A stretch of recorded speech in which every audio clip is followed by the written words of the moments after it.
close your eyes and allow yourself to drift back through the mists of time, beyond the reach of written history as we know it, to an age when the Indian subcontinent was known as Bharatavarsha. Here, in this ancient land of flowing rivers and fertile plains, of dense forests and sacred groves, unfolds the greatest epic ever told, the Mahabharata. Imagine yourself settling into the comfort of your present moment, while your mind wanders to a civilization that flourished thousands of years ago, where dharma-righteous duty guided every breath, and where the boundaries between the mortal and divine were as thin as morning mist. Tonight, you are invited to journey through this timeless tale, not as a rush of dramatic events, but as a gentle exploration of a world both magnificent and mysterious. The Mahabharata is more than a story of warring cousins. It is a mirror reflecting the entire spectrum of human experience, where our tale awaits like an old friend by a dying fire, ready to share its wisdom in the gentle cadence of ages past. As we explore this epic together, let the rhythm of ancient life wash over you like a calm river. Feel the weight of your modern concerns dissolve as we step into a world where every action carried cosmic significance, where kings and peasants alike lived under the watchful eyes of the gods. Breathe deeply and let us begin this journey through the dusty roads and marble palaces of ancient Bharata. Imagine awakening in the kingdom of Hastinapura, the great city that sits like a jewel upon the banks of the sacred Ganges. The first light of dawn filters through carved wooden shutters, painting geometric patterns across floors of polished stone. This is a world where the sacred and the mundane interweave as naturally as threads in a tapestry, where every sunrise brings both routine and reverence. You can hear the gentle lowing of cattle being led to pasture, the rhythmic splash of washermen by the river's edge. The palace itself is a marvel of ancient engineering. Its walls rise like cliffs from carefully tended gardens where peacocks strut among flowering trees, their cries echoing off stone that has witnessed the rise and fall of dynasties, and the distant chanting of Brahmins beginning their morning prayers, sound that has remained unchanged for countless generations. At its heart lies the Varna system, the four great divisions of society that the people believe were created from the cosmic being Purusha himself.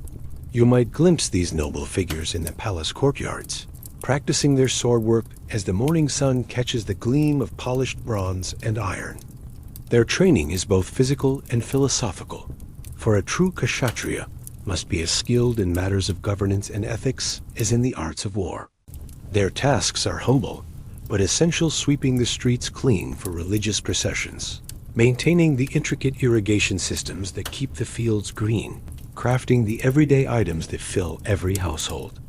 Their labor begins with the sun and continues until the stars appear, a testament to the dignity that ancient society accorded to all honest work. The women of the house rise earliest, while stars still pierce the pre-dawn darkness. They bathe at the household well, or at the river's edge, the cool water awakening their senses as they perform their morning ablutions.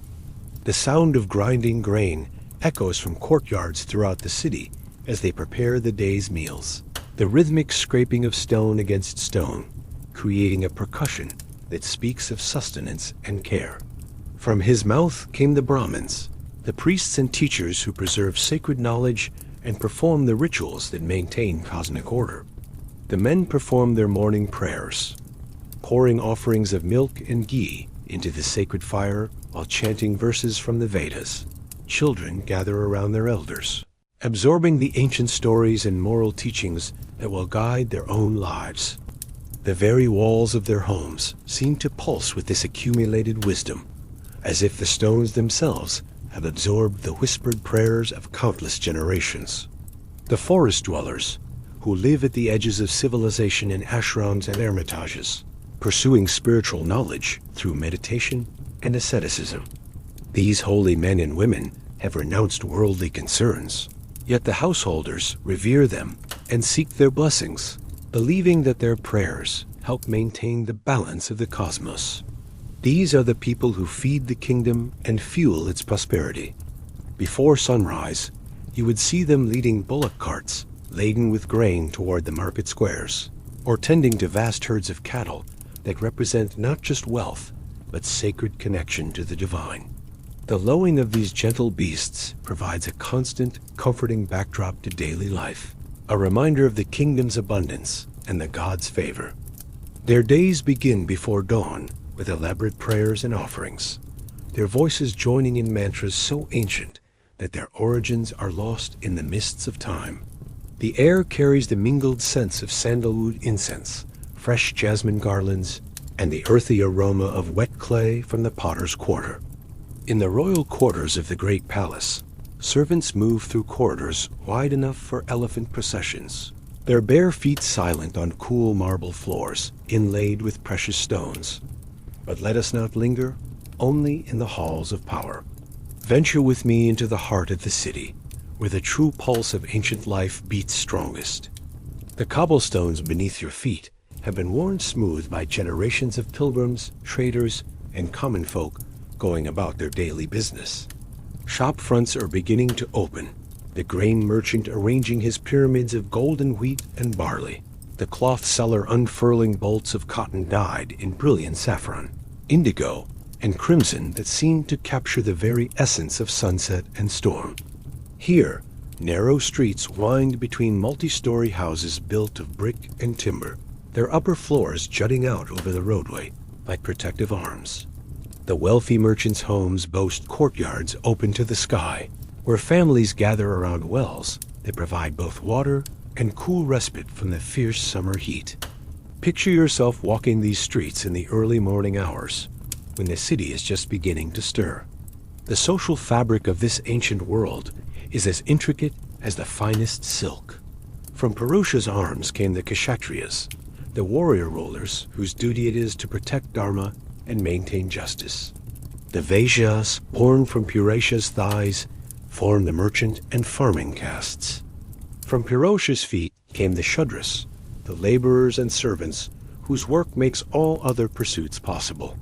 Beyond these four varnas move other figures in society's grand tapestry. The daily routine of a typical household in Hastinapura unfolds with predictable rhythm, as comforting and constant as the flow of the Ganges itself. By the time the sun crests the horizon, the entire household is awake. Meals in ancient Bharata are elaborate affairs that reflect the spiritual significance placed on food and hospitality. Imagine sitting cross-legged on woven mats in a cool courtyard, brass and copper vessels gleaming before you filled with rice, cooked until each grain is perfect, lentils spiced with turmeric and cumin, vegetables seasoned with herbs grown in the household garden. The act of eating is itself a form of worship, with specific mantras recited before partaking of each dish. The afternoon brings the heat that characterizes the Indian subcontinent, a presence so intense it becomes almost tangible. Life slows to accommodate this daily visitor. People retreat to the coolest rooms of their houses, often built partially underground or designed to catch the faintest breeze. The wealthy have servants fan them with palm fronds while they rest on beds strung with ropes, the gentle motion of the fans creating a whisper of moving air that provides blessed relief.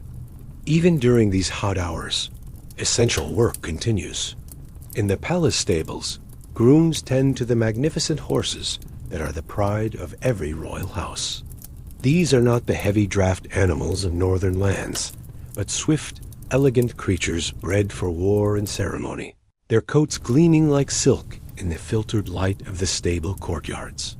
The elephants, those living symbols of royal power, rest in specially constructed sheds where they are bathed and fed by their mahouts, who often spend their entire lives in service to a single magnificent beast. As evening approaches and the sun begins its descent toward the western horizon, the city comes alive once more. This is the time for trade and social interaction, when merchants from distant lands display their wares in the great bazaars. You might encounter traders from the southern kingdoms bearing pearls and precious stones, or northern merchants with fur and gold, their caravans having traveled for months across treacherous mountain passes and scorching deserts. The evening meal is often the social center of family life. Extended families gather in courtyards lit by oil lamps, their flickering flames creating dancing shadows on the walls, while multiple generations share food and stories.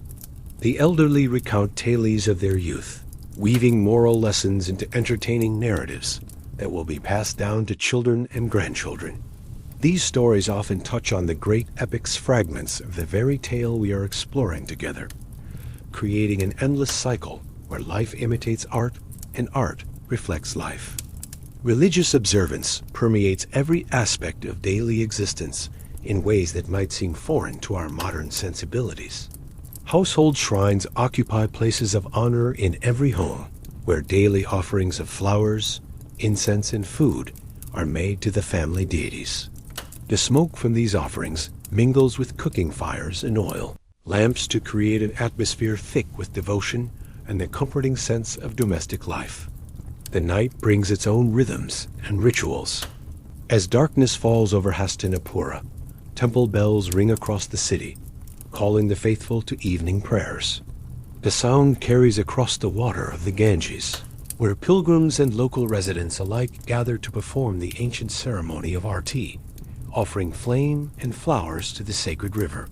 The sight of hundreds of small oil lamps floating downstream like fallen stars creates a scene of breathtaking beauty, a reminder that the divine presence suffuses even the most mundane aspects of existence. In this world, the boundaries between the historical and the mythological blur like watercolors in rain. The people of ancient Bharata live in constant awareness of the gods' presence in their daily lives. A merchant setting out on a trading expedition will make offerings to Ganesha for the removal of obstacles. A farmer planting his crops invokes Indra for favorable rains. A woman hoping for children prays to the divine mothers. These are not distant, abstract concepts, but living, breathing presences as real as the morning sun or evening stars. The judicial system of this ancient kingdom operates according to principles that blend practical governance with spiritual law. Kings are expected to rule not as absolute autocrats, but as Dharmaraja's righteous rulers who govern according to cosmic law. Courts convene in great halls where justice is dispensed not merely according to human judgment, but in alignment with divine will. Witnesses swear oaths before sacred fires, believing that false testimony will bring divine retribution, not just upon themselves, but upon their descendants for generations to come. Education in this world is primarily the province of the Brahmins, who maintain vast stores of knowledge through oral tradition. Students come to them from across the kingdom and beyond, living in humble ashrams where they serve their teachers, while absorbing wisdom that has been passed down unchanged for countless generations. The relationship between guru and disciple is considered so sacred that it supersedes even family bonds. A student's loyalty to his teacher is absolute and lifelong. The hearts flourish in this environment of spiritual and material prosperity. Court musicians and dancers perform not merely for entertainment, but as offerings to the gods. Their movements and melodies believed to have the power to invoke divine blessings or ward off evil influences. Sculptors and painters create works that serve as windows between the material and spiritual worlds. Their depictions of gods and heroes helping ordinary people visualize and connect with divine forces. Architecture itself becomes a form of worship, with palaces and temples constructed according to ancient principles that mirror the cosmos in miniature. Every measurement, every angle, every decorative element serves both aesthetic and spiritual purposes. Walking through these structures, you would feel yourself moving through sacred geometry made manifest, each step taking you deeper into harmony with the divine order that underlies all existence. The seasonal cycles that govern agricultural life are celebrated with festivals that blend practical necessity with spiritual observance. The arrival of the monsoon rains is greeted with ceremonies that thank the gods for their life-giving gift while preparing the community for months of intensive farming. Harvest festivals celebrate not just material abundance, but the successful completion of another cycle in the eternal dance of creation and renewal. Trade and commerce thrive in this environment of stability and spiritual purpose. Caravans regularly traverse the known world, bringing exotic goods and foreign ideas back to the kingdom. Gold and silver flow through the markets alongside practical items like iron tools and pottery. Yet even commercial transactions are conducted with an awareness of their spiritual dimensions. Merchants who cheat their customers believe they are accumulating negative karma that will affect their future rebirths. The role of women in this ancient society is complex and multifaceted, reflecting both the constraints of their time and positions of considerable influence and respect. While their lives are largely centered around domestic duties and family responsibilities, they are revered as the embodiments of divine feminine principles. Wives are considered the partners of their husbands in all spiritual endeavors, and their consent is required for major religious ceremonies. Mothers command profound respect and obedience from their children throughout their lives. As night deepens over Hastinapura, families retire to their sleeping quarters, often on rooftops where they can catch cooling breezes and gaze up at stars that seem impossibly bright in the unpolluted darkness. Children fall asleep to lullabies that have been sung for generations, their dreams filled with the heroes and gods whose stories form the foundation of their cultural identity. This, then, is the world into which our great epic unfolds, a civilization of profound spiritual depth and material sophistication, where every aspect of daily life is infused with meaning that extends far beyond the immediate and practical. It is a world where duty and desire, love and loyalty, ambition and renunciation weave together in patterns as complex and beautiful as the finest tapestries produced in the kingdom's workshops. As the people of ancient Bharata settle into sleep, their minds naturally turn to the eternal questions that have always haunted humanity. What constitutes righteous action? How should we balance personal desires with social obligations? What legacy will our choices leave for future generations? These are the very questions that the Mahabharata explores through the intertwined destinies of two royal families, whose struggles will illuminate the deepest truths about human nature and divine will. Let the gentle rhythms of this ancient world wash over you like a warm river, carrying away the urgencies of modern life and replacing them with the timeless concerns of the human heart. Here, in the measured pace of pre-industrial existence, we find the perfect setting for the greatest story ever told, a tale that unfolds not with the frantic energy of modern entertainment, but with the stately dignity of ritual and the profound wisdom of ages. The curse of kings, bloodlines, and destiny.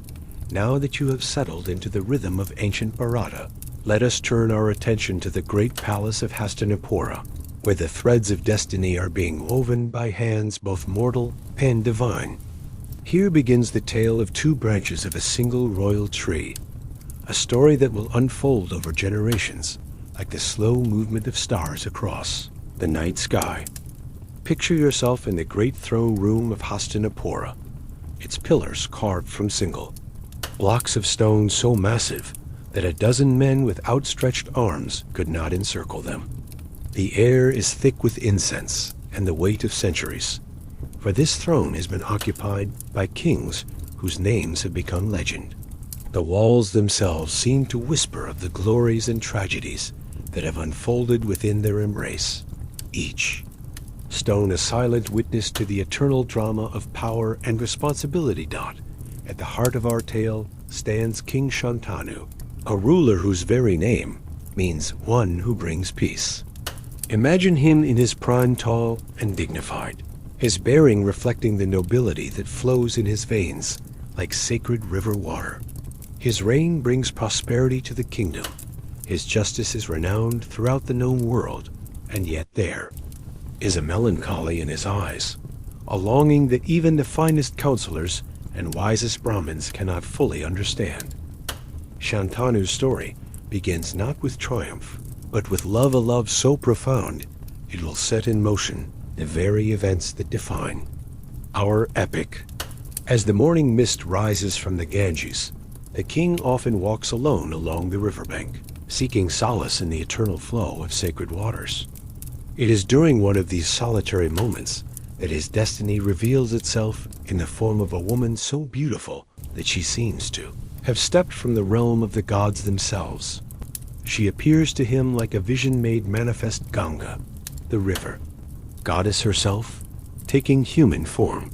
Her skin carries the luminescence of moonlight on water. Her movements flow with the grace of the eternal river whose name she bears. When she speaks, her voice carries the sound of distant waterfalls and the whisper of wind across lotus pools. The king, despite his wisdom and experience, finds himself as helpless before her beauty as a leaf before the monsoon wind. Their courtship unfolds like a sacred ritual, each meeting charged with significance that extends far beyond mortal understanding. Ganga agrees to become Shantanu's queen, but she imposes conditions that seem strange and troubling to mortal comprehension. "Ask me nothing," she tells him, her voice carrying the authority of natural forces beyond human control. "Question none of my actions, no matter how they may appear to your earthly understanding. The moment you speak against any deed of mine, our union will end, and you will never see me again." Love, that most powerful of all earthly forces, compels the king to accept these mysterious terms. Their wedding is celebrated throughout the kingdom with festivities that last for days, the very air seeming to shimmer with divine blessing. The palace gardens bloom with impossible abundance. The rivers run clearer than crystal, and even the wild animals of the forest appear at the kingdom's borders as if to pay homage to this union of mortal and divine. Yet, happiness in the world of gods and men is often shadowed by forces beyond immediate understanding. One by one, children are born to this blessed union, 8 sons in total, each more beautiful than the last. Each carrying in his infant features the unmistakable marks of divine heritage. And one by one, in scenes that would haunt any mortal parent, Ganga takes each newborn child to the sacred river and releases him into the flowing waters, returning him to the realm from which he came. Imagine the torment of King Shantanu during these terrible years. 7 times he must watch his queen carry their son to the riverbank. 7 times he must witness what appears to be the most unnatural of acts. His heart breaks with each loss, yet his promise binds him to silence as surely as iron chains. The palace, which once rang with celebration, becomes heavy with unspoken grief. Servants move through the corridors like shadows, speaking in whispers, while the king himself grows gaunt with the weight of sorrows he cannot voice. When the 8th son is born, the pattern threatens to repeat itself once more. This child, like his brothers, carries the luminous beauty of his divine mother, his infant eyes reflecting depths of wisdom that seem impossible in one so young. As Ganga prepares to carry him to the river, something within the king finally breaks. Love and loss, duty and desperation. All these forces converge in a single moment of rebellion against the divine will. "Stop!"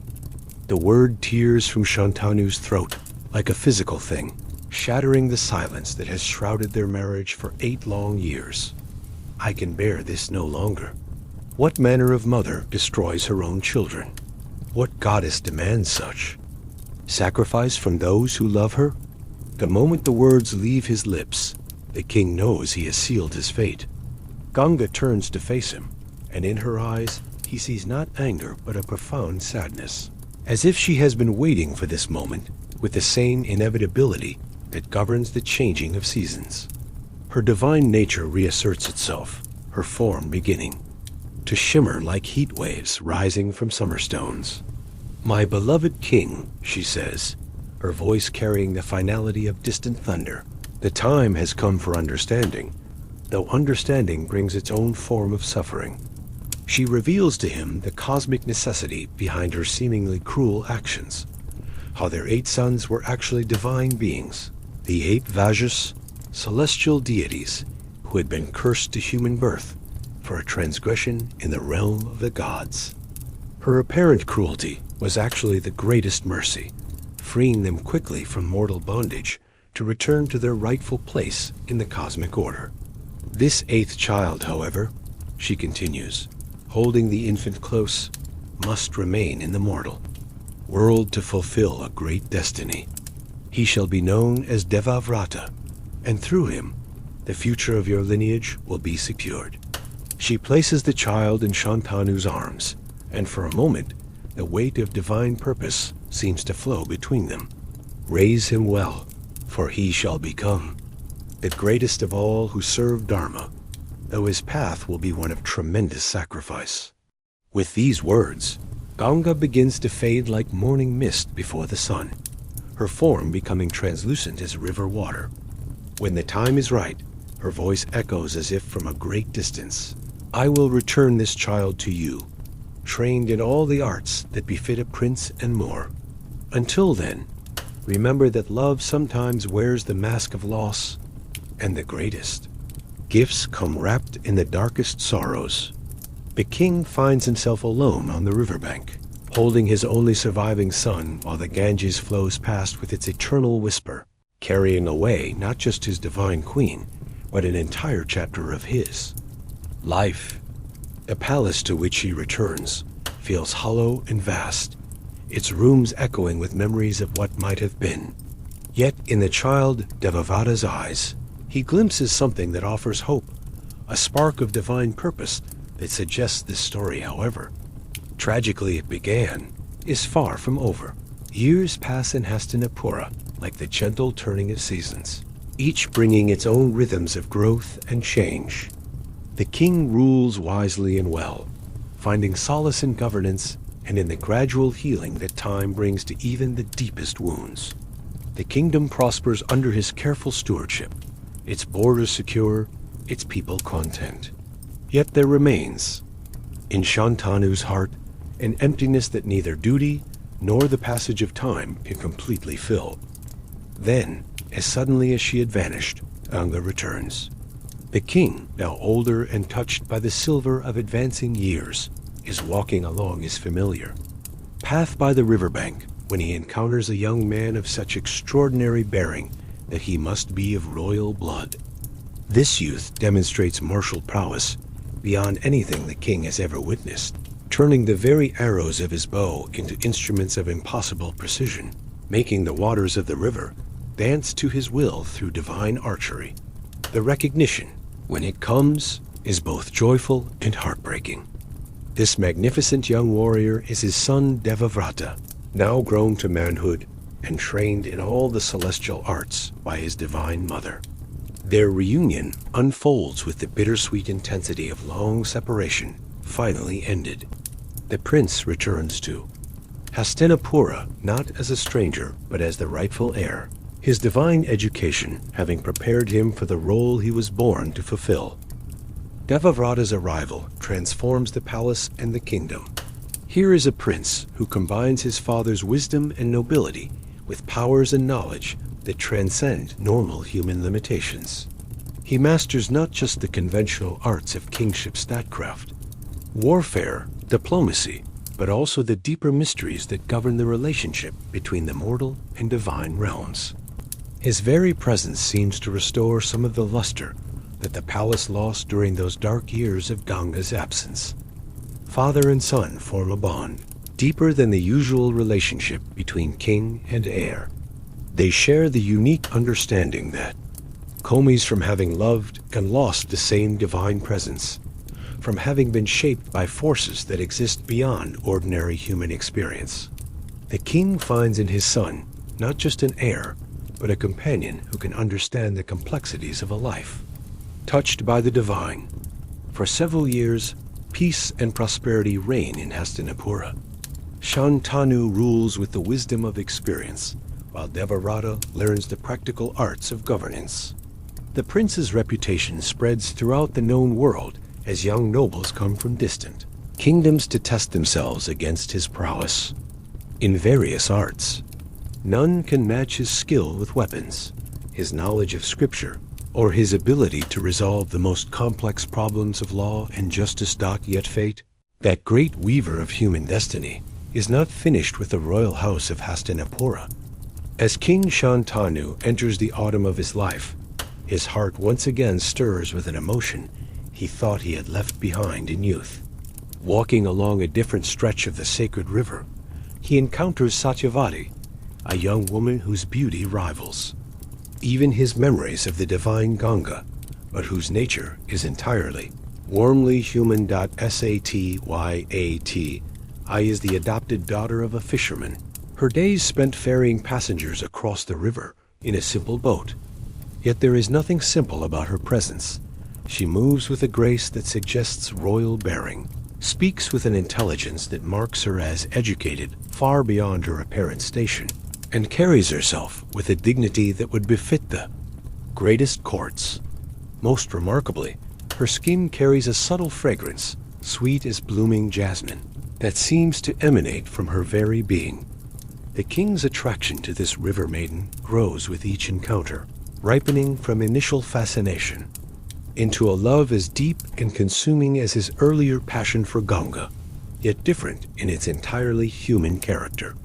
Where his divine queen had inspired awe tinged with reverence, Satyavati awakens in him a warmth that speaks to the mortal heart's need for companionship that exists within the boundaries of earthly experience. However, when Shantanu approaches Satyavati's father to ask for her hand in marriage, he encounters an obstacle that threatens to doom this second chance at happiness. The fisherman, despite his humble station, proves to be a shrewd negotiator who understands the value of what he holds.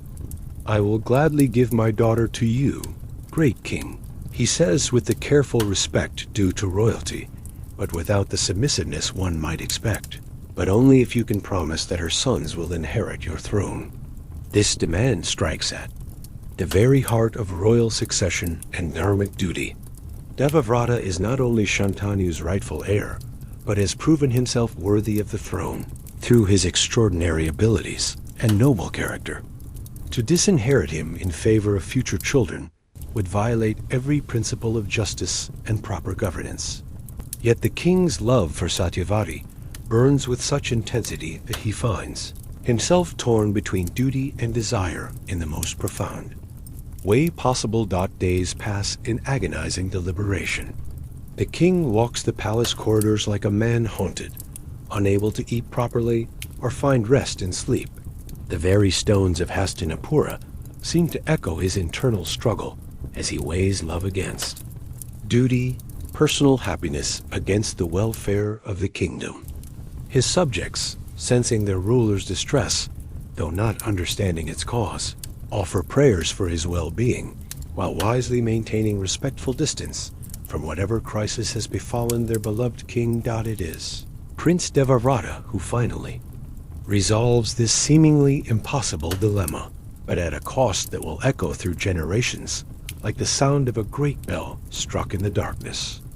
Learning of his father's plight through the careful inquiries that mark a devoted son's concern, the prince takes upon himself a burden that no mortal should have to bear. Picture the scene as it unfolds by the sacred river, where so much of this family's destiny has been decided. Devavrata approaches the fisherman's humble dwelling, not with the pomp of royal ceremony, but in the simple garb of a son seeking to restore his father's happiness. The conversation that follows will alter the course of history itself, each word carrying weight beyond immediate comprehension. I renounce all claim to the throne of Hastinapura, Devavrata declares, his voice carrying the finality of an oath spoken before the gods themselves. Any sons born to Satyavati and my father shall inherit the kingdom without challenge from me or any who serve me. The fisherman's eyes widen at this unprecedented sacrifice, but the prince is not finished with his terrible gift. Furthermore, he continues, his words now carrying a weight that seems to bend the very air around them. I take a vow of lifelong celibacy. I shall never marry, never father children who might contest the succession. This line ends with me, so that my father's happiness may begin anew. The vow, once spoken, hangs in the air like something tangible and irrevocable. The very gods, it is said, shower flower petals from the heavens in recognition of such unprecedented sacrifice, while celestial voices proclaim that henceforth Devavata shall be known as Bhishma, he of the terrible vow, a name that will be spoken with awe and reverence for as long as the stories of men endure. The fisherman, moved beyond words by such nobility, immediately gives his consent to the marriage. King Shantanu, learning of his son's sacrifice, experiences a complex mixture of overwhelming gratitude and profound sorrow. The very gift that makes his happiness possible also carries within it the seeds of future tragedy. For with this vow, Bhishma has bound himself to a path that will require increasingly difficult choices as the generations unfold. The wedding of Shantanu and Satyavati brings joy to the kingdom, yet it is a joy shadowed by the knowledge of what it has cost. The celebration, while magnificent, carries undertones of solemnity as the people honor not just the royal marriage, but the extraordinary sacrifice that made it possible. Bhishma stands beside his father during the ceremonies, his presence serving as both blessing and reminder of the price that love sometimes demands. Satyavati proves to be a worthy queen, bringing to her role not just beauty, but wisdom and strength of character. She adapts to palace life with grace, while never losing the straightforward honesty that marked her humble origins. Her influence on the aging king is entirely positive, restoring to him a vitality that seems to turn back the years themselves. The palace, which had known too much sorrow, fills once again with laughter, and the warm bustle of domestic happiness died in time. 2 sons are born to this union, Chitrangada and Vishitravirya. Each child carries the best qualities of both parents. Their father's noble bearing and sense of justice, combined with their mother's practical wisdom and strength of will. The kingdom rejoices in these births, seeing in them the promise of continued prosperity and stable succession. The fact that they are half-brothers to the legendary Bhishma only adds to their prestige, for all recognize that they will have in him not just an uncle, but a protector whose loyalty is absolute. King Shantanu's happiness in his later years is profound and well-deserved, yet it is not destined to last as long as he or his subjects might wish. The king who had known such extremes of joy and sorrow, who had loved both goddess and mortal woman, who had been blessed with sons both divine and human, passes peacefully from this world while still in the full enjoyment of his second chance.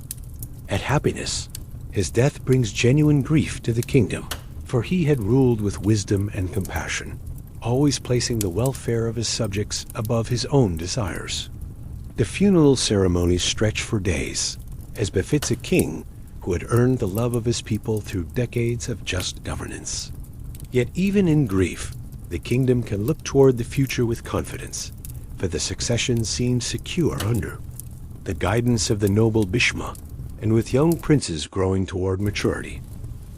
Chitrangada, the elder son, ascends to the throne while still young, but shows promise of continuing his father's wise traditions. Unfortunately, his reign is destined to be brief.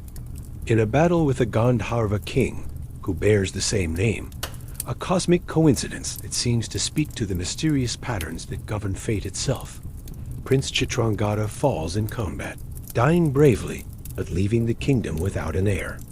The responsibility of guidance now falls entirely upon Bhishma, whose terrible vow means he cannot himself take the throne, but must serve as regent for his younger half-brother Vishitravirya. This arrangement, while irregular, proves acceptable to the kingdom's nobles and subjects, for Bhishma's reputation for wisdom and absolute integrity makes him trusted beyond any ordinary ruler. Vishitravirya grows to manhood under his brother's careful tutelage, learning not just the arts of kingship, but the deeper principles that should guide a righteous ruler. He proves to be intelligent and willing to learn, though he lacks the extraordinary qualities that mark truly great kings. Still, guided by Bhishma and supported by his mother's counsel, he seems capable of providing the stable, just rule that the kingdom needs. The question of Vishitravirya's marriage becomes crucial, for upon his ability to produce heirs hangs the entire future of the dynasty.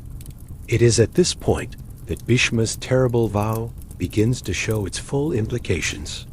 Unable to father children himself, the guardian of the throne must ensure that his half-brother not only marries, but marries well, securing both the succession and the kingdom's alliances through wise, diplomatic matches. The solution presents itself in the form of the Swayamvara of the three princesses of Kashyamba, Ambika, and Ambalika. These daughters of a neighboring king are renowned throughout the region not just for their beauty, but for their accomplishments in all the arts deemed suitable for royal ladies. Their father has announced a great ceremony where the princesses will choose their own husbands from among the assembled nobility of various kingdoms. Bhishma's attendance at this Swayamvara creates a sensation, for his reputation has spread throughout the known world. Many assembled princes and kings find themselves somewhat intimidated by the presence of one whose martial prowess is legendary and whose character is beyond reproach. The ceremony itself unfolds with all the pageantry expected of such occasions. Yet there is an undercurrent of tension, as everyone wonders what role the celibate prince will play in these proceedings. The dramatic climax comes when Bhishma, in full view of the assembled nobility, claims all three princesses not for himself, but for his half-brother Yudhishthira. This act of surrogate courtship, performed by a man bound by vows never to marry, sends shockwaves through the assembly. Several princes challenge his right to make such a claim, leading to combats that demonstrate once again why Bhishma's name is spoken with such reverence throughout the warrior class. The journey back to Hastinapura with the three princesses reveals complications that will have far-reaching consequences. While Ambika and Ambalika accept their fate with the resignation expected of royal ladies in arranged marriages, Amba reveals that her heart was already given to another Raja Shalva of Sabala kingdom, who was present at the Swayamvara, and who fled rather than fight Bhishma for her hand. This revelation troubles the noble Bhishma deeply, for his code of honor cannot permit him to force an unwilling bride upon his brother. When he offers to release Amba from her obligation, however, the situation becomes even more complex. She travels to Shalva, expecting to resume their planned union, only to have him reject her on the grounds that she has been won by another man in fair combat, regardless of her own feelings in the matter. Returned to Hastinapura in a state of profound humiliation and anger, Amba demands that Bhishma either marry her himself or fight Shalva to compel him to accept her. The first option is impossible due to his vow of celibacy. The second morally questionable, since Shalva's rejection, while cruel, was not technically unlawful. Bhishma finds himself in the painful position of being unable to provide justice to someone wronged partly through his own actions. Amba's fury at this impasse grows into an obsession that will span lifetimes. She becomes convinced that Bhishma, despite his reputation for righteousness, has destroyed her life through his prideful actions. Her anger transforms into a quest for vengeance that will ultimately play a role in the great war that forms the climax of our epic. For now, she departs Hastinapura, vowing to find some means of bringing about Bhishma's downfall, her departure casting a shadow over what should have been a joyous resolution to the marriage negotiations. Meanwhile, Yudhishthira's marriages to Ambika and Ambalika proceed as planned, bringing new hope to the royal house. Both queens prove to be dutiful wives who adapt well to palace life, and for a few years it seems that the succession is finally secure. The young king, while not displaying the extraordinary qualities of his predecessors, rules competently under his elder brother's guidance and appears to be establishing the stable family life that the dynasty needs.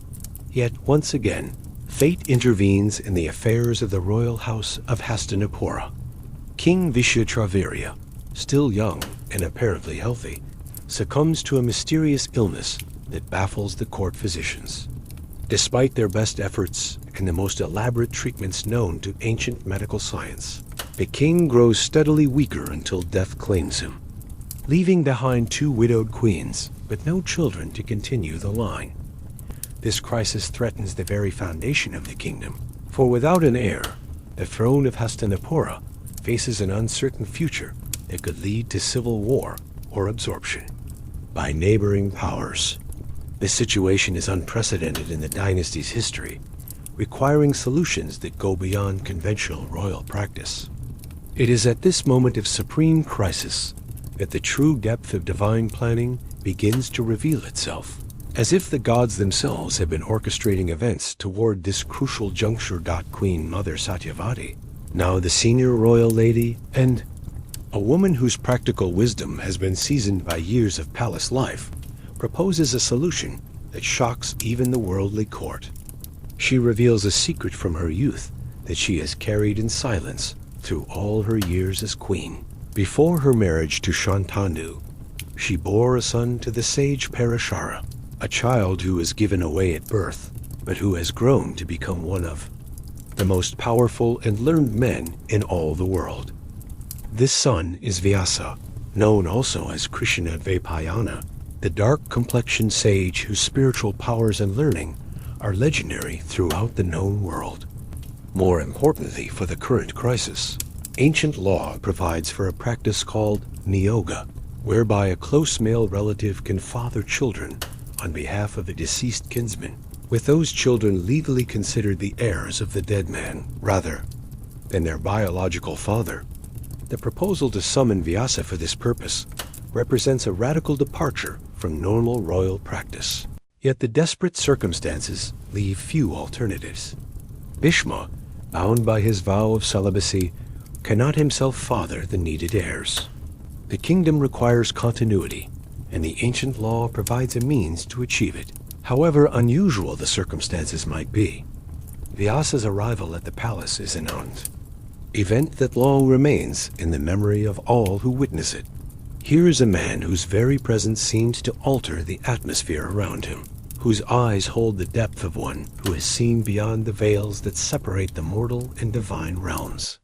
His appearance, wild hair, dark skin, marked by years of ascetic practice, clothing that speaks of indifference to worldly concerns, contrasts sharply with the refined elegance of palace life. Yet his authority is unmistakable. The sage agrees to fulfill this duty, understanding that the preservation of dharmic rule requires sometimes painful sacrifices from those who serve higher purposes. However, he warns that the circumstances of these births will be unusual, and that the children born of this arrangement will bear the marks of the complex destiny that surrounds their conception. The events that follow unfold with the weight of fate, cosmic significance, each detail carrying implications that will echo through generations. Queen Ambika's encounter with the sage results in the birth of a son who is blind from birth, Dhritarashtra, whose very name means he who holds the kingdom firmly. The blindness, while a physical limitation, seems to represent something deeper about the nature of his future rule and the moral blindness that will characterize many of his decisions.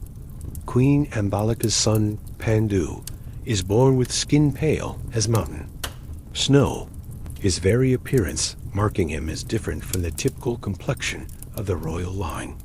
His name, meaning pale or whitish, will define not just his appearance, but aspects of his character. A certain coolness of temperament that will serve him well as a ruler, who will also contribute to the tragic limitations of his later life. Third child is born when Queen Ambika, terrified by her first encounter with the formidable sage, sends a maidservant in her place. This deception results in the birth of Yudhishthira, who, though technically of lower birth, will grow to become the wisest counselor the kingdom has ever known, his advice consistently reflecting the highest principles of Dharma, even when those around him lose sight of righteousness. These 3 births accomplished through divine intervention and ancient law rather than conventional royal marriage establish a generation that will preside over both the greatest glories and the most terrible catastrophes in the kingdom's history.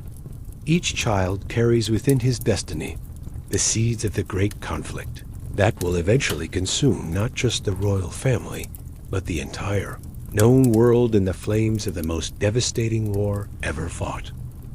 As these children grow toward maturity under Bhishma's careful guidance, the patterns that will define their adult lives begin to emerge.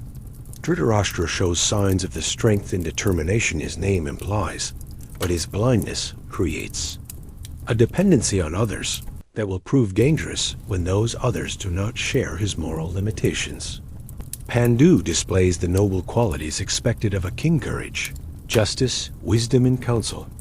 Yet there is about him a certain remoteness, as if he is destined for greatness, but not for the simple happiness that makes life bearable. Vidura, despite the circumstances of his birth that technically exclude him from royal succession, demonstrates a clarity of moral vision that surpasses his legitimate brothers.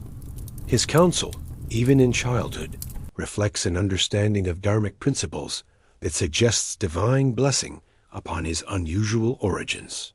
Those who observe the three brothers growing up begin to whisper that perhaps the gods themselves arranged these births to provide the kingdom with the leadership it will need for the trials that lie ahead. The education of these royal princes unfolds under Bhishma's personal supervision, supplemented by the finest teachers the kingdom can provide. Each boy receives instruction, not just in the martial arts and statecraft, but in the deeper principles that should guide righteous rule. Yet already, their different natures begin to manifest in their responses to these teachings, foreshadowing the roles they will play in the great drama that is beginning to unfold. Through all these years of growth and preparation, the figure of Bhishma looms like a mountain of steadfast virtue, his terrible vow having bound him to a path of service that demands increasingly complex moral choices. His sacrifice, made in youth for his father's happiness, has evolved into a lifetime of guidance and protection for a dynasty whose needs seem to grow ever more challenging with each generation. The stage is now set for the entrance of the generation that will bring the great epic to its climactic moments. As Dhritarashtra, Pandu, and Vidura reach maturity, their own marriages and the children born from those unions will create the final constellation of characters whose conflicts will determine not just the fate of Hastinapura, but the very definition of Dharma for all future ages. Let the gentle rhythm of these generational changes wash over you like the eternal flow of the Ganges itself, carrying forward the accumulated karma of choices made in love, duty, sacrifice, and ambition. Each decision, each vow, each moment of moral crisis adds another thread to the vast tapestry that the gods are weaving through human agency toward their own unknowable purposes. Segment 3. Sacred Mysteries, the Archaeology of Divine Knowledge. As the royal lineage of Hastinapura moves toward its destined confrontation with fate, let us pause in our narrative to explore the deeper mysteries that surround this ancient world, the archaeological traces of divine knowledge that permeate every aspect of the Mahabharata's reality. Here, in the quiet spaces between the great events, we discover the true foundations upon which this epic rests. A civilization where the boundaries between the material and spiritual realms are as permeable as morning mist. Imagine yourself walking through the ancient archives of Hastinapura, vast chambers carved deep into the palace foundations where the accumulated wisdom of ages rests in scrolls of palm leaf and sheets of beaten copper. The air here is cool and still, heavy with the scent of preserving oils and the weight of centuries. These repositories contain not merely the records of kings and the accounts of merchants, but the sacred formulae that govern the relationship between human action and cosmic consequence, the very mathematics of Dharma itself. The sages who maintain these archives move through the corridors like living embodiments of memory itself, their lives devoted to preserving knowledge that predates the oldest kingdoms. They speak in whispers that seem to merge with the silence. Around them, their conversations touching on matters that bridge the gap between historical record and divine revelation. In their careful hands, the distinction between what we might call mythology and what they understand as historical fact dissolves like salt in sacred water. Consider the weapons that appear throughout our epic, not merely swords and arrows crafted by human smiths, but divine astras that respond to mantras as much as to physical skill. The Brahmastra, capable of destroying entire armies with the force of cosmic fire. The Narayanastra, which grows more powerful the more it is resisted. The Pashupatastra, Lord Shiva's own weapon, too terrible to be used except in the most extreme circumstances. These are not the fantasies of poets, but in the world of the Mahabharata, technological realities based on principles of cosmic science that transcend our modern understanding. The archaeological evidence of such weapons exists not in museums, but in the sacred texts themselves, where the precise mantras for their invocation are recorded with scientific precision. Each syllable carries specific vibrational frequencies that, when properly intoned by a warrior whose spiritual development has reached the necessary level, can channel forces that operate according to laws as reliable as those governing the movement of planets or the flow of rivers. The great sage Drona, who will later serve as teacher to both the Kauravas and Pandavas, possesses knowledge of these divine weapons that makes him more formidable than entire armies. His understanding encompasses not just the technical aspects of their use, but the spiritual disciplines required to wield them responsibly. The training he provides to his students involves years of meditation and moral development alongside the more obvious martial skills. For a weapon that can reshape the landscape requires a wielder whose character has been similarly refined. Deep within the forest ashrams that dot the landscape around Hastinapura, other forms of divine knowledge are preserved and practiced. Here, rishis and munis pursue sciences that encompass everything from the healing properties of plants to the manipulation of time itself. Their laboratories are meditation groves, where consciousness becomes the primary instrument of investigation, and their discoveries take the form of insights that can alter the fundamental nature of reality. The practice of tapas intense spiritual austerities represents perhaps the most sophisticated technology developed by this ancient civilization. Through controlled application of physical discipline, breathing techniques, and mental concentration, practitioners can accumulate spiritual energy so powerful that even the gods take notice. The heat generated by such practices is not merely metaphorical, but represents a literal transformation of consciousness into a force capable of affecting the physical world in ways that seem miraculous to those who do not understand the underlying principles. Throughout our epic, characters will demonstrate abilities that result from such practices.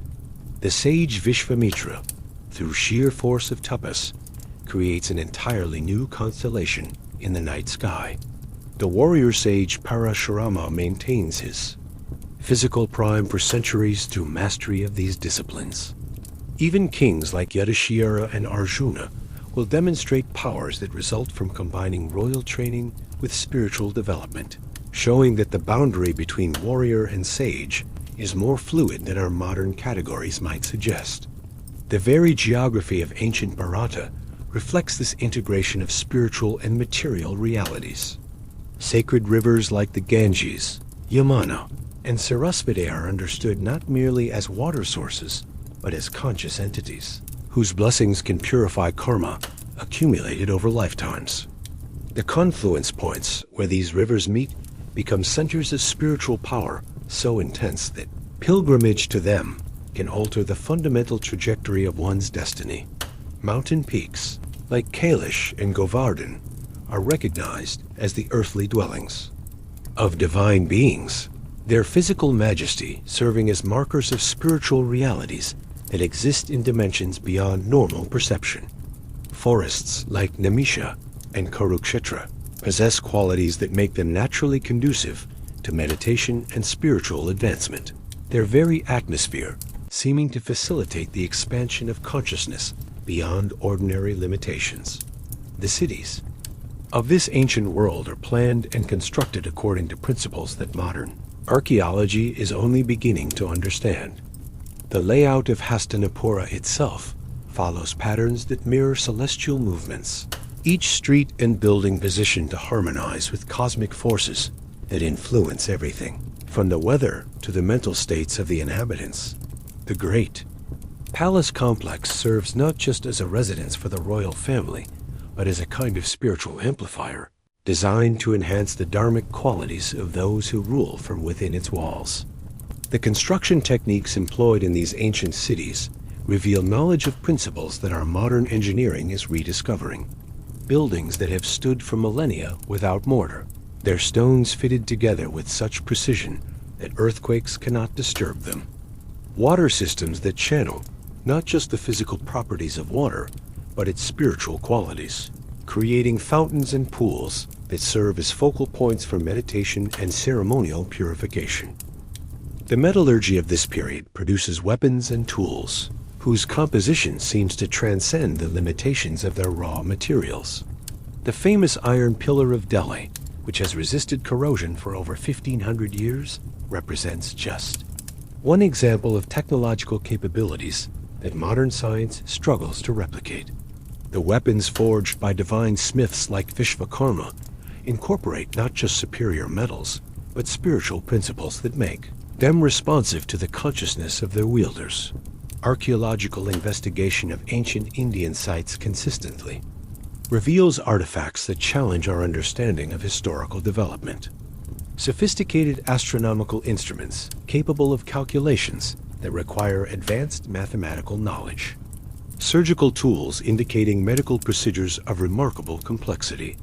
Art objects demonstrating techniques that our modern craftsmen can barely duplicate.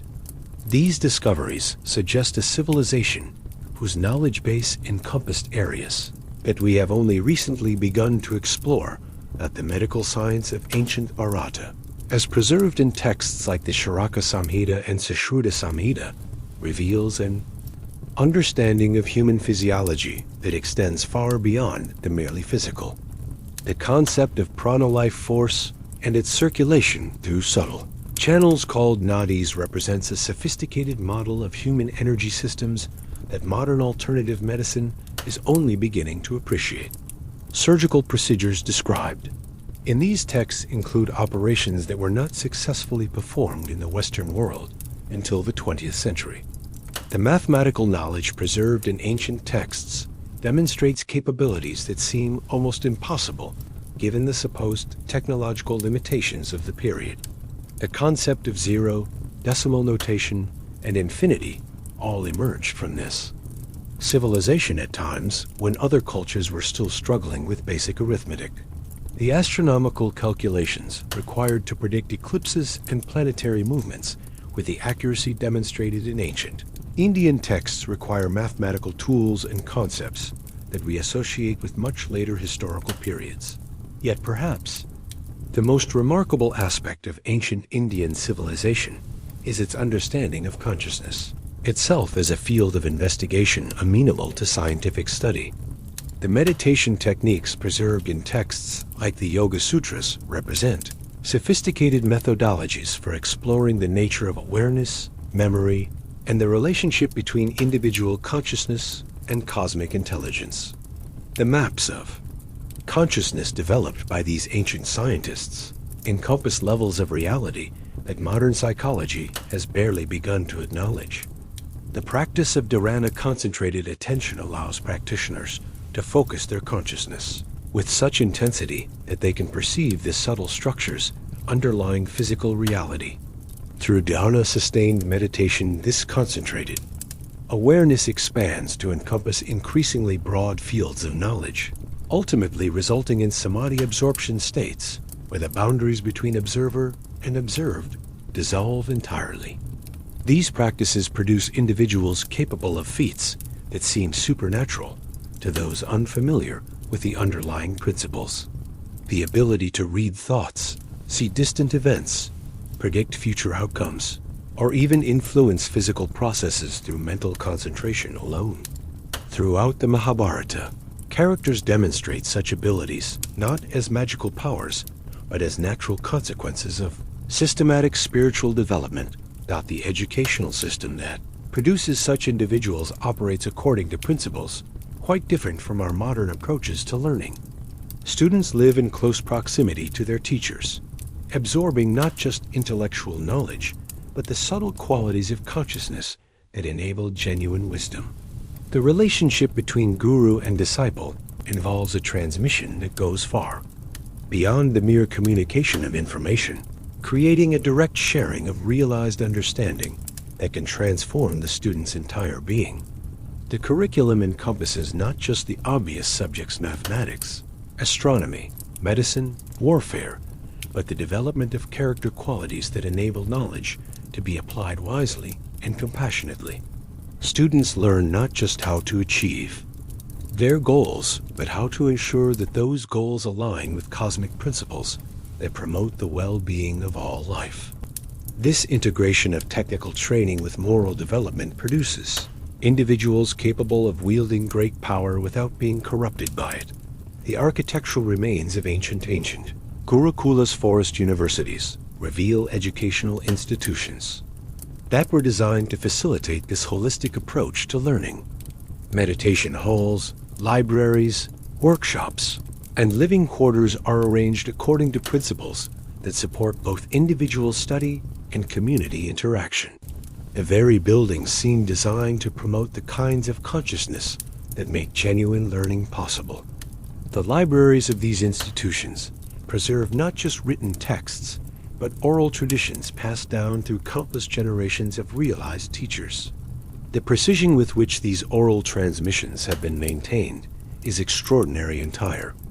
Texts of hundreds of thousands of verses preserved word-perfect across millennia, through nothing more than human memory and careful training. This achievement suggests capabilities of memory and attention that far exceed normal human parameters. The scientific instruments discovered at archaeological sites associated with these ancient centers of learning demonstrate observational capabilities that rival our modern equipment. Astronomical observatories with stone instruments capable of measurements accurate to fractions of degrees. Metallurgical laboratories with furnaces that could achieve temperatures we associate with modern industrial processes. Medical facilities with surgical equipment demonstrating sophisticated understanding of human anatomy. Yet the most remarkable instruments employed by these ancient scientists were their own refined consciousnesses, trained through decades of disciplined practice to perceive realities normally hidden from ordinary awareness. The techniques they developed for exploring the nature of time, space, causation, and consciousness itself represent perhaps the most sophisticated scientific methodologies ever developed, requiring no external equipment but producing results that can be verified through direct experience. The cosmological models preserved in ancient texts reveal an understanding of space and time that anticipates many discoveries of modern physics. The concept of multiple universes existing simultaneously, the cyclical nature of cosmic evolution, the relationship between consciousness and the fundamental structures of reality. All these ideas appear in Sanskrit texts composed thousands of years before similar concepts emerged in Western thought. The mathematical tools required to work with such cosmological models demonstrate capabilities that seem impossible without advanced computational assistance. Yet the calculations preserved in ancient texts achieve levels of precision that suggest either computational resources we cannot account for or mental capabilities that far exceed our normal understanding of human potential. Perhaps most intriguingly, these ancient cosmological models include detailed descriptions of historical cycle that encompass millions and billions of years, with precise mathematical relationships governing the transitions between different ages. These yogic calculations provide a framework for understanding human history as part of vast cosmic rhythms that dwarf our normal historical perspectives. The archaeological record When examined with appreciation for the sophistication of ancient Indian civilization, reveals evidence of technological and scientific capabilities that challenge our assumptions about the linear progress of human knowledge. Rather than representing primitive stages in human development, these ancient achievements suggest peaks of understanding that we have perhaps only recently begun to approach once again. The integration of spiritual and material knowledge that characterizes this civilization offers a model for human development that addresses not just our technological capabilities, but our wisdom in applying those capabilities for the benefit of all life. The great epic of the Mahabharata, set in this context of profound knowledge and spiritual achievement, becomes not just an entertaining story, but a guidebook for navigating the complex relationships between power, responsibility, and the ultimate purposes of human existence. As you allow these images of ancient wisdom to settle into your consciousness, like silt from a sacred river, consider how the characters of our epic move through this world of integrated knowledge with the naturalness of fish in water. For them, the miraculous is ordinary, the impossible merely another category of the possible, and the boundaries between human and divine represent not absolute limitations, but invitations to transcendence. The weapons they wield, the knowledge they possess, the powers they demonstrate, all these emerge naturally from a civilization that has developed systematic methods for exploring the full potential of human consciousness and its relationship to the cosmic forces that govern existence itself. In this context, the great war that forms the climax of our epic becomes not just a conflict between armies, but a laboratory, where the highest principles of Dharma are tested against the most challenging circumstances human beings can face. Having explored the spiritual and technological foundations of ancient Bharata, we now turn our attention to the intricate social architecture that governs daily life in this sophisticated civilization. Picture yourself moving through the various levels of society like a gentle breeze that observes but does not disturb, witnessing the complex interplay between power and responsibility, privilege and duty. That defines existence in the world of the Mahabharata. At the apex of this carefully ordered society sits the institution of kingship, but not kingship as mere political authority. The Raja in ancient Bharata serves as a living bridge between the divine order of the cosmos and the practical needs of earthly existence. Imagine standing in the great Durbar Hall of Hastinapura during the morning audience, where King Pandu, for he has now assumed the throne, while his blind brother, Dhritarashtra, serves as advisor, receives the concerns and petitions of his subjects. Hall itself is a marvel of architectural psychology, its soaring pillars and intricately carved ceiling designed to inspire both awe and confidence. Sunlight filtering through high windows creates patterns of light and shadow that seem to shift like living things, while the gentle sound of fountains in the adjacent courtyards provides a constant, soothing background that helps maintain the calm dignity appropriate to royal justice. King Pandu sits not on an elevated throne that separates him from his subjects, but on a raised platform that allows him to see and be seen clearly while maintaining the symbolic distinction necessary for effective rule. His bearing reflects the careful training that has shaped him from childhood, straight but not rigid, alert but not tense, projecting an aura of strength tempered by wisdom. The royal regalia he wears serves not as mere ornamentation, but as visual symbols of the responsibilities he bears.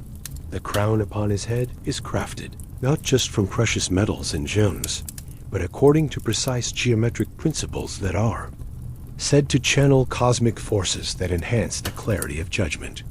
The royal garments, woven from silk so fine it seems to capture light itself, are dyed with colors that correspond to specific psychological and spiritual states. Even the jewelry he wears, rings, armlets, necklaces, serves ceremonial functions that connect his personal will with the larger patterns of dharmic order. Surrounding the king, arranged according to strict protocols that reflect both practical necessity and cosmic symbolism, stand the various officers who help him govern the kingdom. The Prime Minister, whose knowledge of statecraft and human nature has been refined through decades of service. The Commander-in-Chief, whose understanding of military strategy extends far beyond mere battlefield tactics to encompass the psychological and spiritual dimensions of conflict. The Chief Justice, whose grasp of dharmic law allows him to resolve disputes in ways that restore harmony rather than merely punishing wrongdoing, the court Brahmins occupy positions of special significance, for they serve as living links between royal authority and divine sanction. These learned men have memorized not just the sacred texts, but the intricate commentaries that explain how eternal principles should be applied to specific circumstances.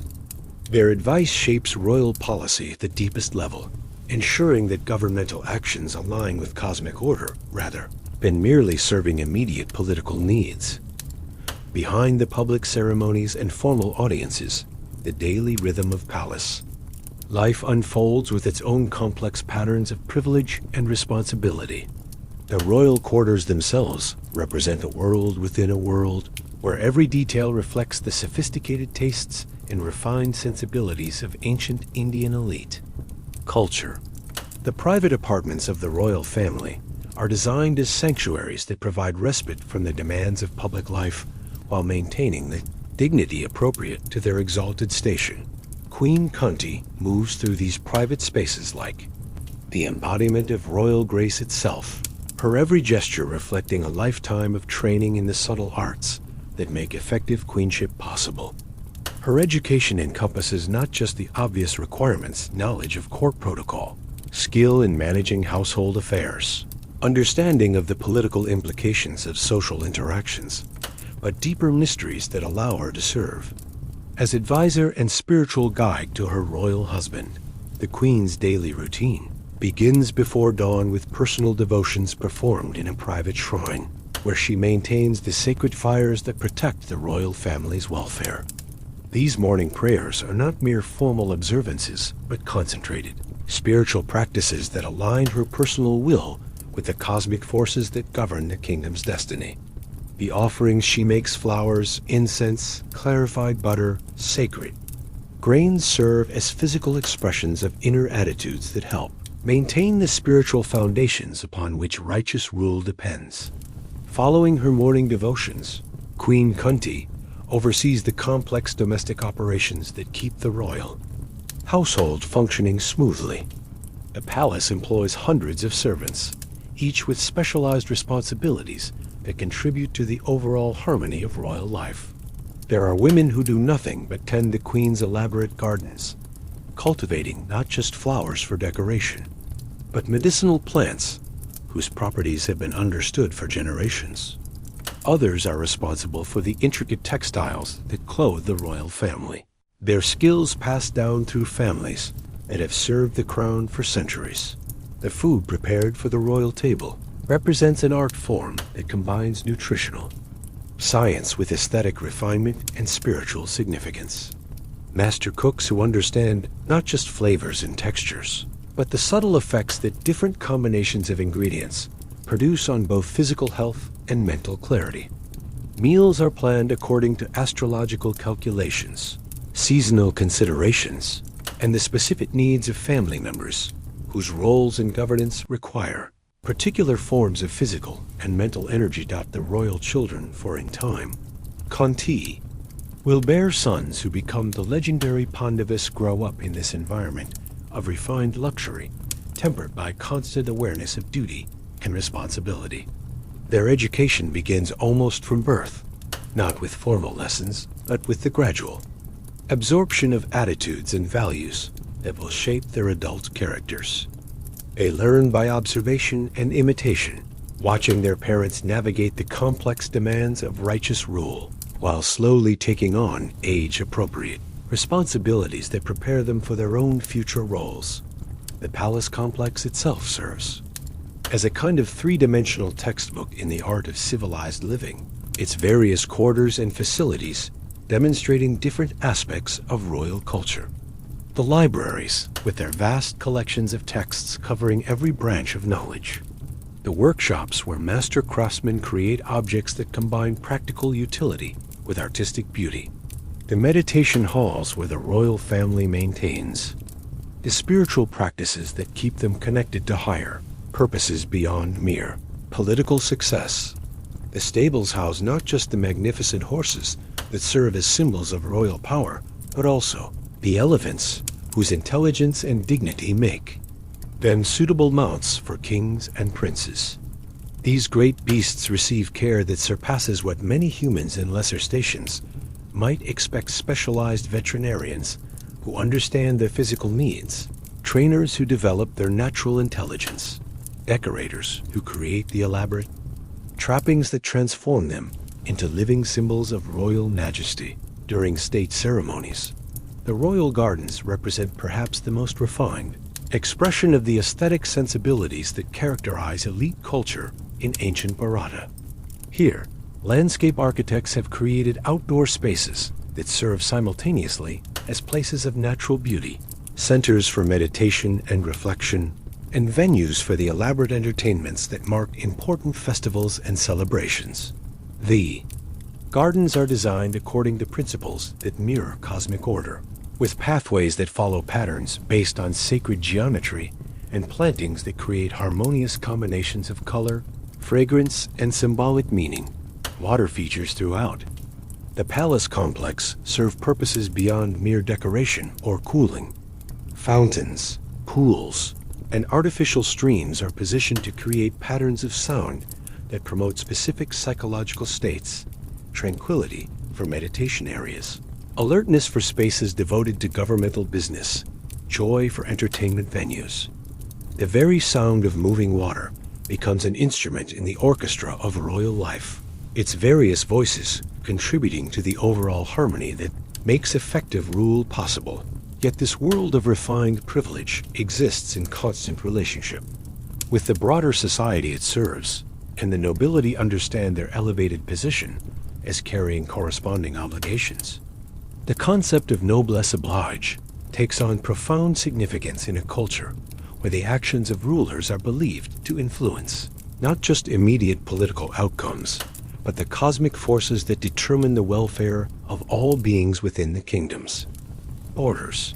The daily schedule of royal life includes regular periods when the king and other nobles make themselves available to their subjects, hearing complaints, resolving disputes, and ensuring that the benefits of good governance reach even the humblest members of society.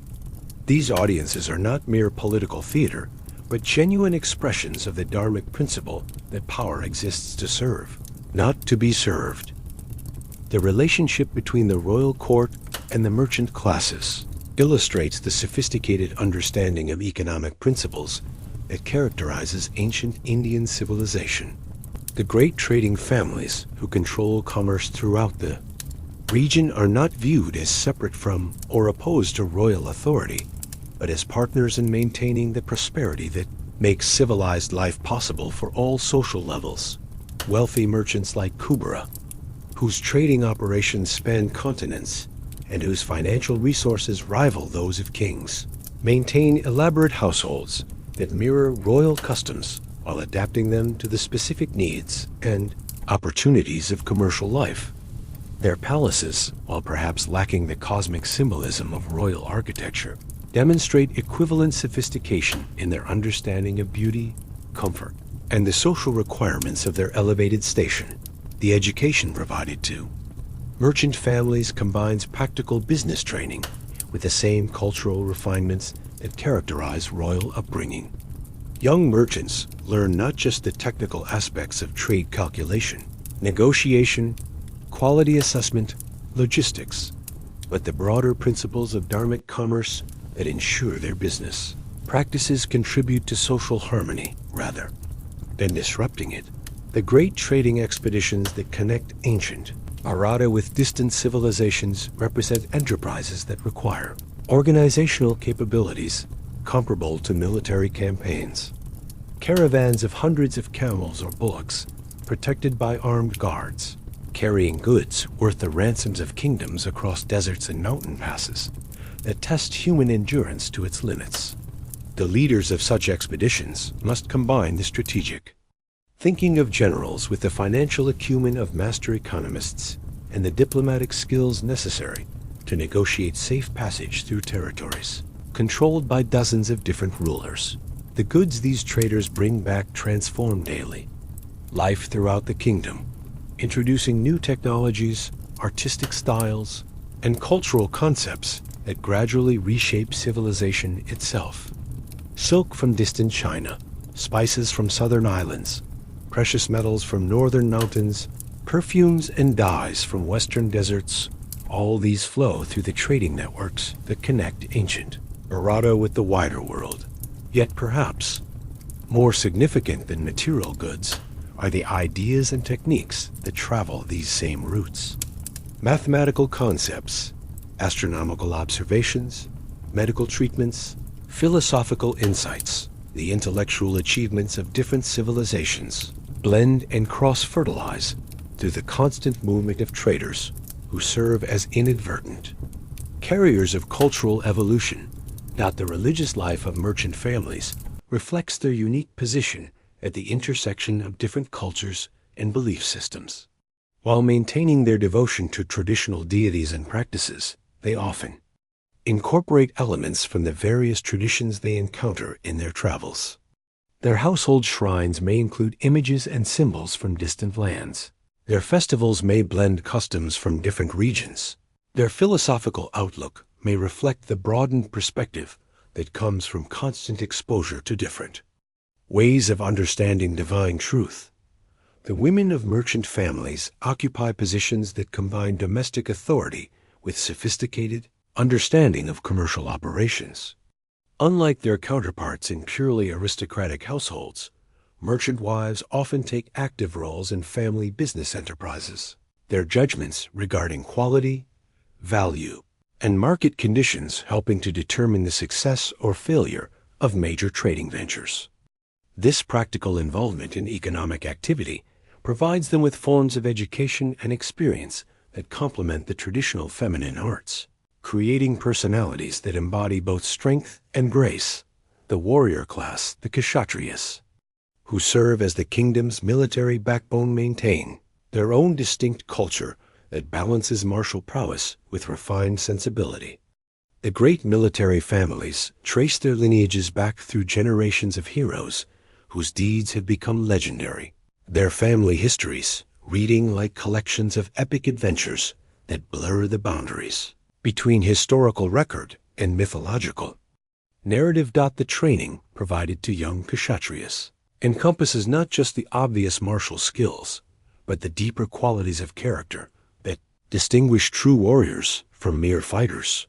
Physical conditioning that develops not just strength and speed, but the kind of endurance that allows heroes to fight for days without rest. Mental discipline that produces the calmness under pressure that enables split-second decisions in life or death situations. Spiritual development that creates the fearlessness that comes from understanding one's place in the cosmic order that transcends individual death.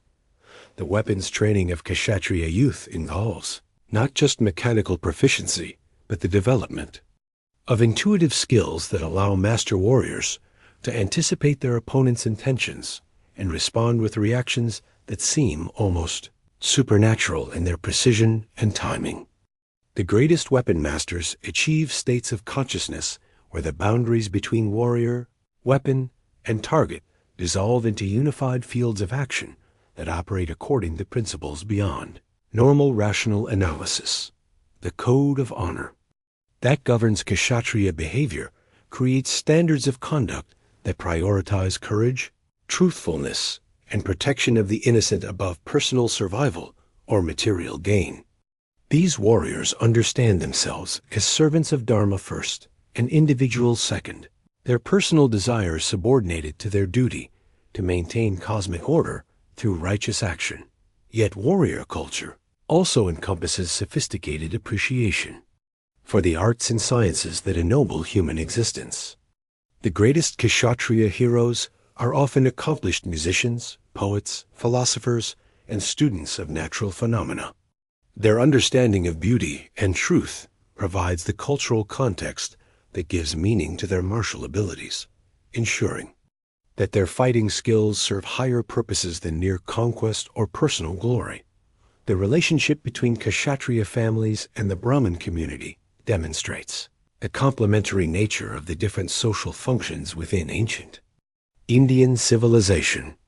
Warriors provide the physical protection that allows scholars and priests to pursue their spiritual and intellectual investigations, while Brahmins provide the moral and philosophical guidance that ensures military power serves righteous purposes, rather than merely strong personal ambitions.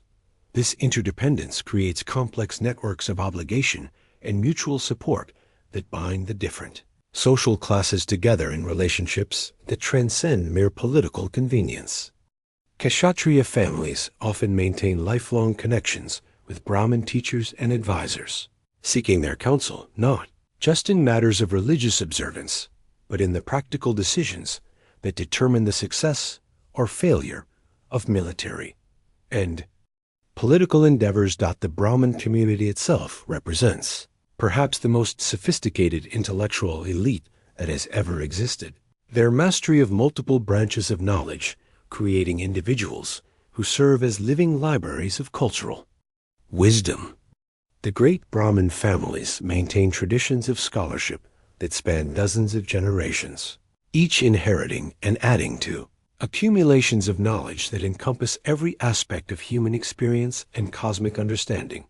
The daily routine of learned Brahmins reflects their dedication to the preservation and transmission of sacred knowledge. Hours spent in meditation that sharpens mental faculties beyond normal human capabilities. Intensive study of texts whose meanings reveal deeper layers of significance with each reading. Teaching activities that pass this accumulated wisdom to new generations while ensuring its accuracy and completeness remain unchanged across centuries. The economic support provided to Brahmin communities by royal and merchant families creates conditions that allow pure research and spiritual investigation to flourish without the distractions of material concerns. This patronage system produces scholars whose entire lives can be devoted to pushing the boundaries of human knowledge and understanding, their discoveries benefiting not just the immediate community, but all future generations. The social gatherings that bring together members of different classes, religious festivals, royal ceremonies, seasonal celebrations, create opportunities for cultural exchange that keep ancient Indian civilization dynamic and creative. These events allow merchants to share observations from distant lands, warriors to demonstrate new techniques and strategies, scholars to present recent discoveries, and artists to display innovations that expand the possibilities for aesthetic expression. During the great festival of Diwali, for instance, the entire social hierarchy transforms temporarily as celebration creates bonds that transcend normal class distinctions. Royal families open their palaces to subjects of all stations. Merchant families display their wealth through elaborate decorations and generous hospitality. Warrior clans demonstrate their skills through contests and exhibitions, and Brahmin communities share their knowledge through public recitations and discussions. These festivals serve not just as entertainment, but as mechanisms for social cohesion that remind everyone of their membership in a larger community whose well-being depends on the proper functioning of all its constituent parts.